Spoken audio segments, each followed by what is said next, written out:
આપણા બાળકોએ સુરક્ષિત અને અસુરક્ષિત સ્થિતિઓના ઘણા સવાલોના જવાબ આપી દીધા છે. ખૂબ સરસ. નીલમ, મને લાગે છે કે આપણે એ વિશે થોડી વાત કરવી જોઈએ કે બાળકને જો પોતે અસુરક્ષિત સ્થિતિમાં છે એવું લાગે તો તે શું કરી શકે છે. હા, ચોક્કસ.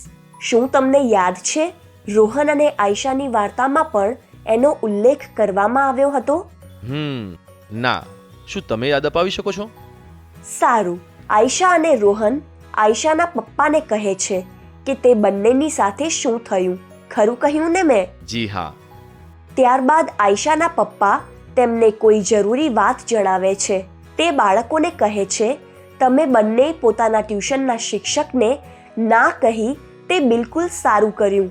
આવી સ્થિતિમાં તમારે અસુરક્ષિત અનુભવ કરાવનાર વ્યક્તિને અટકાવીને જેટલું જલ્દી બની શકે તેટલું તે જગ્યાએથી ચાલ્યા જવું જરૂરી છે.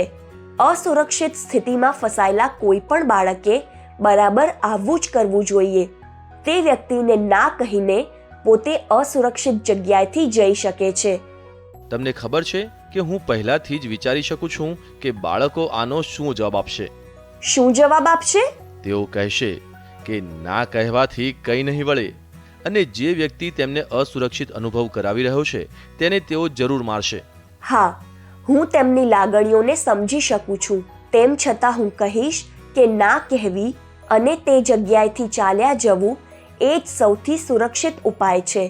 એવું એટલા માટે કે જો તમે તે વ્યક્તિને મારો છો તો તે પણ તમને મારી શકે છે. તેનાથી તમે અસુરક્ષિત અનુભવ કરી શકો છો. તેથી ના કહેવી અને તે જગ્યાએથી ચાલ્યા જવું એ જ સૌથી સુરક્ષિત ઉપાય છે. તમને શું લાગે છે, શું આવું કરીને બાળકોને સુરક્ષિત રહેવામાં પહેલા ક્યારે મદદ મળી છે? હા, જરૂર.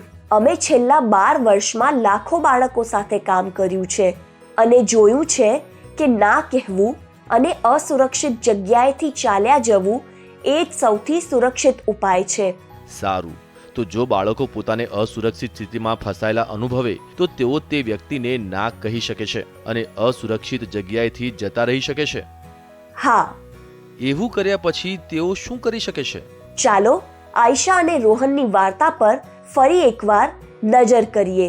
જ્યારે તેમણે આયશાના પપ્પાને કહ્યું કે તેમની સાથે શું થયું તો તેમના પપ્પાએ કહ્યું, હું જાણું છું કે મારી સાથે વાત કરવું તમને બંનેને અઘરું લાગ્યું હશે.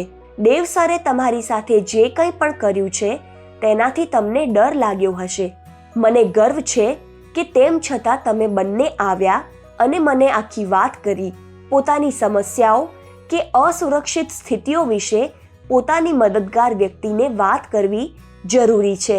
તે તમારી મદદ કરી શકે છે અને બાળકો પોતાના મદદગાર વ્યક્તિને જણાવી શકે છે અને મદદ માંગી શકે છે. આ મદદગાર વ્યક્તિ કોણ છે નીલમ? આ ખૂબ જ સરળ છે. મદદગાર વ્યક્તિ એવા લોકો છે કે જેઓ તમારી મદદ કરી શકે છે, જેઓ તમારી નજીક રહે છે. તે તમારા મમ્મી પપ્પા હોઈ શકે છે, દાદા દાદી, નાના નાની હોઈ શકે છે, તમારા શિક્ષક કે તમારા પાડોશી હોઈ શકે છે. આ એવા લોકો છે કે જેના પર તમે ભરોસો કરી શકો છો, જે તમારા પર વિશ્વાસ કરશે અને તમારી મદદ કરી શકે છે. જો બાળકે પોતાની અસુરક્ષિત સ્થિતિ વિશે પોતાની મદદગાર વ્યક્તિને જણાવ્યું અને તેમણે તેની મદદ ન કરી તો શું? જો તે પહેલી મદદગાર વ્યક્તિ પાસે જાય છે અને તે વ્યક્તિ તેને મદદ નથી કરી શકતી તો તેણે બીજી મદદગાર વ્યક્તિને વાત કરવા પ્રયત્ન કરવો જોઈએ. તમે તમારા મદદગાર વ્યક્તિ પાસેથી તમને મદદ ન મળી જાય ત્યાં સુધી મદદ માંગી શકો છો. નીલમ, તમને શું લાગે છે, શું આવી વાત કરવાનું બાળકો માટે સરળ છે? હું જાણું છું કે એ સરળ નથી. તમારે માટે આ વિશે કોઈની સાથે વાત કરવાનું મુશ્કેલ હોઈ શકે છે કારણ કે તમને કદાચ લાગે કે મદદગાર વ્યક્તિ તમારા પર વિશ્વાસ નહીં કરે અને આ વાત માટે તમને જ દોષ આપશે. આ વધારે મુશ્કેલ ત્યારે બની શકે છે કે જ્યારે તમને અસુરક્ષિત અનુભવ કરાવનાર વ્યક્તિ તમારા પરિવારના જ સભ્ય હોય. હું તમને એ જણાવવા માંગુ છું કે આવું અનુભવવું કે આવું વિચારવું સ્વાભાવિક છે, પરંતુ યાદ રાખો કે જ્યાં સુધી તમને મદદ મળી નથી જતી ત્યાં સુધી કોઈ મદદગાર વ્યક્તિને કહેતા રહો અને એ પણ યાદ રાખો કે જે કંઈ પણ થયું છે તેમાં તમારી કોઈ ભૂલ નથી. જે રીતે આપણી વાર્તામાં આયશા અને રોહન સાથે જે થયું તેમાં તેમની કોઈ ભૂલ નહોતી, તે જ રીતે આમાં તમારી પણ કોઈ ભૂલ નથી. ઠીક છે, હવે હું સમજી ગયો. જો કોઈ આપણને અસુરક્ષિત અનુભવ કરાવે તો તેને ના કહેવાની અને તે જગ્યાએથી ચાલ્યા જવાનું છે. પછી આ વિશે કોઈ મદદગાર વ્યક્તિને જણાવવું અને યાદ રાખવું કે તેમાં આપણી કોઈ ભૂલ નથી. તદ્દન સાચું.